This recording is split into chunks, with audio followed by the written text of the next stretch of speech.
Sure. In progress. I don't. Prairie View A&M. One of my close friends went to Prairie View. Awesome. Dope. You went to Prairie View? I did not. Oh, respect. Michael Pina from Sports Illustrated. Draymond, the percentage of shots at the rim in this postseason is at a 20-year low and declining over the past 5 postseasons. I was wondering if you could just speak to how difficult it is to get to the rim, finish at the rim, and then defensively, the maybe increased priority of protecting the paint. Well, I think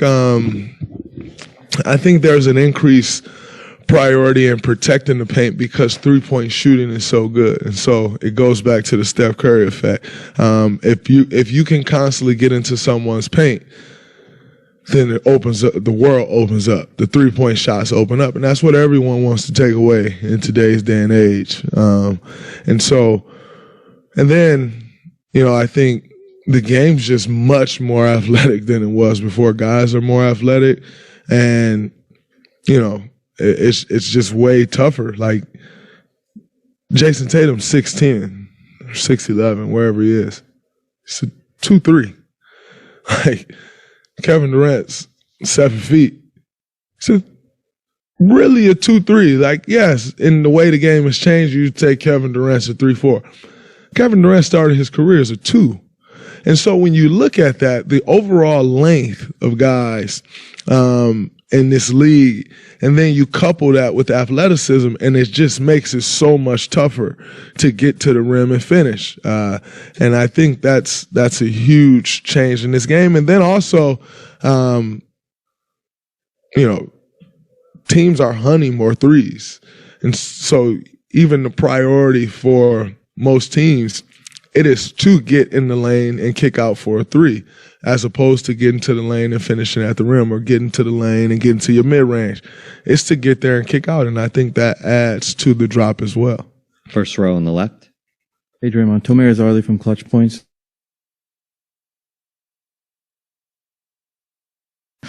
I was curious, have you been around him when he does that at all? And do you have like a Game 7 Draymond that you YouTube whenever you have a bad game or something like that? I see your name, and I saw last night where you pointed out, or maybe 2 days ago, where you pointed out that there was a question I was asked about Kevin Durant, and that's why I mentioned him.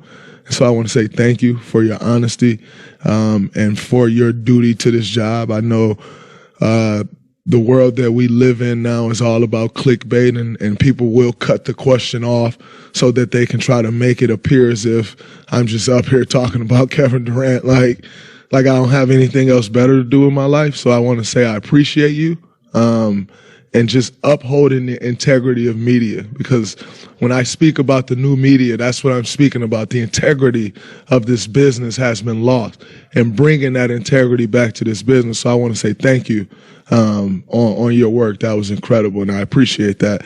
As far as Game 6 Clay, I haven't seen him YouTubing it, and the reality is if I did, we'd probably make fun of him. So it's probably good that I haven't. But I think for us, what's up, Mark?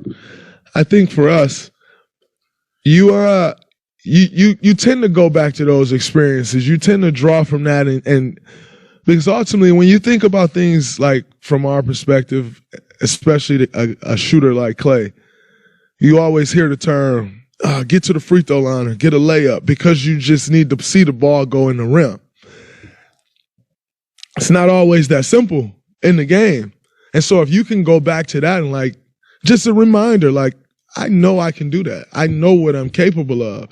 I can go back, I can feel that, and it gets you to feeling good about yourself. I think that's a very big deal, and I think that's an underrated thing. It's the power of the mind. I always talk about how powerful one's mind is. Obviously, we all know that in the world. The power of the mind, if I can see that, I can get that in my memory bank, and I understand it. Now I can bring that to fruition. Now I can lean up on that. Man, I know I'm capable of doing that. And so I definitely have times where I go back and I look at old games, making shots or defending, whatever it is that you feel you need to come up at, and just try to draw from that experience. Second row on the right. Boy, Manning, CLNS Media. Draymond, how much through the first two games have you felt that this series is kind of a contrast to styles and, some of the physicality you tried to instill in game two? Did you feel like that was a response to something the Celtics were doing in game one, or just something you saw coming into this series that you felt you needed to respond to? I just thought it was something that we need to bring. You get to the NBA finals and physicality and meeting force with force is important. And so, it's just something that you have to bring to this game. I thought, when I looked back at game one, when I watched the film and even just how I felt, I just didn't think they felt us enough. And you can't get to this stage to this level. And the reason you lose is because a team didn't feel you. That's a shame. You have to lose once you get to this level, because the team was just better than you. And I wouldn't be able to sleep with myself, or not sleep with myself. I wouldn't be able to live with myself if I'm going on about my summer and we lost the NBA finals because we couldn't meet force with force.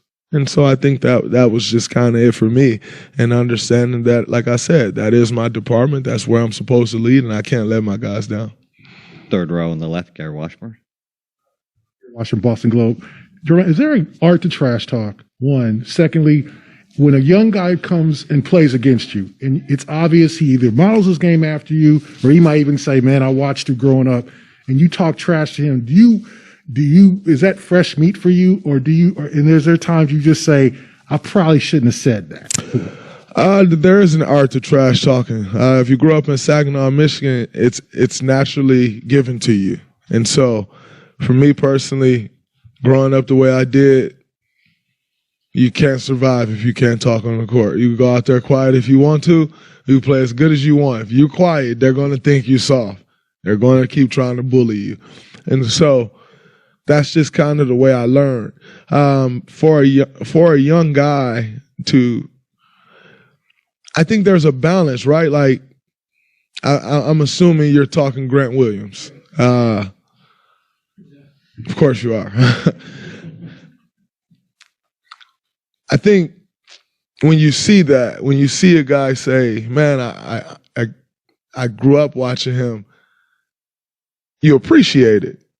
Because, that's why you work. You work to create a path for the next young guy. Like, my goal when I came in here was to create a path for Grant Williams. And so to hear him say that, it's an honor. And so I don't take that for granted one bit. When a guy comes and when you say that and then you start talking junk to me, then yes, I'm going to say something about that, of course.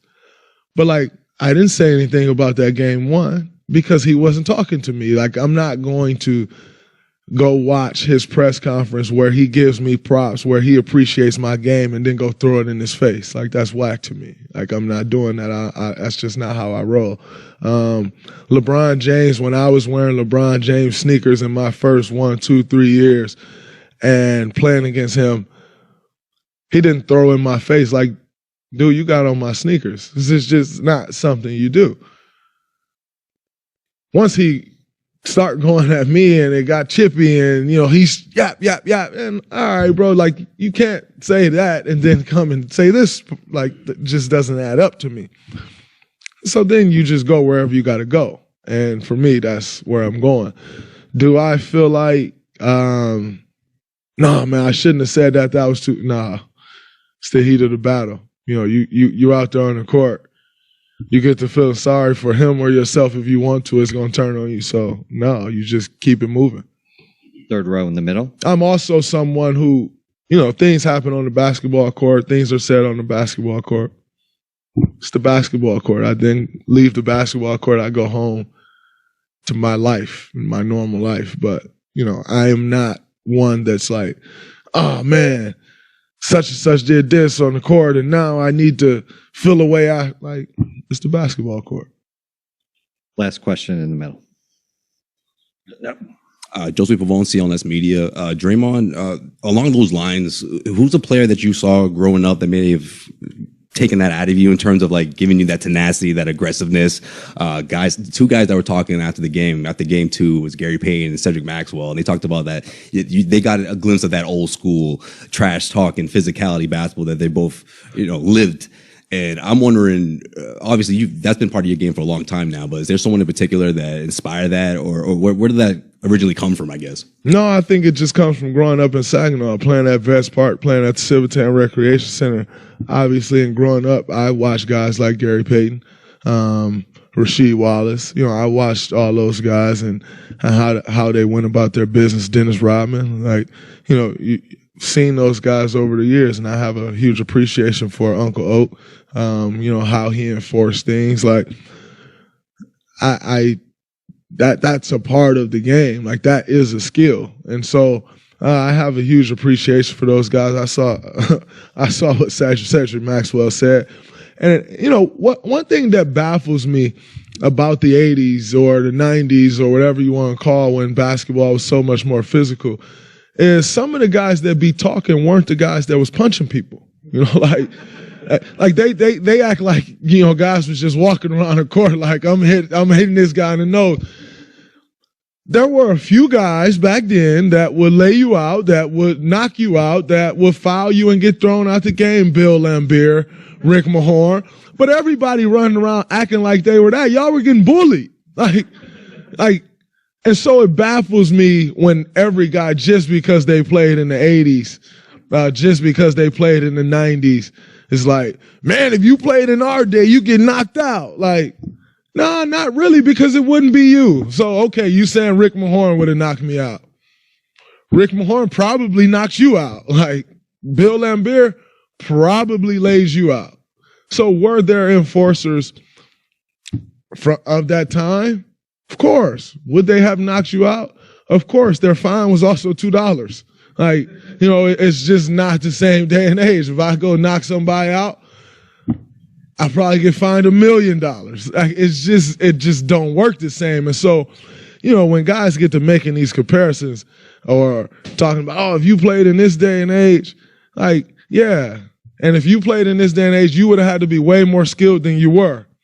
And it's just different, like comparing the physicality to the game and everybody acting like they were just the most physical and brutal enforcers. It's like everybody acting like they shoot the ball like Steph Curry today. It's like, then it was physical. Now it's shooting. Everybody can't shoot the ball. Imagine me in 20 years like, man, if you played in my day, you had to shoot. Guys did shoot better and more. But that don't mean you shot that well. And so it just baffles me when guys get out here talking and they ain't got, we got YouTube and you can pull up them highlights.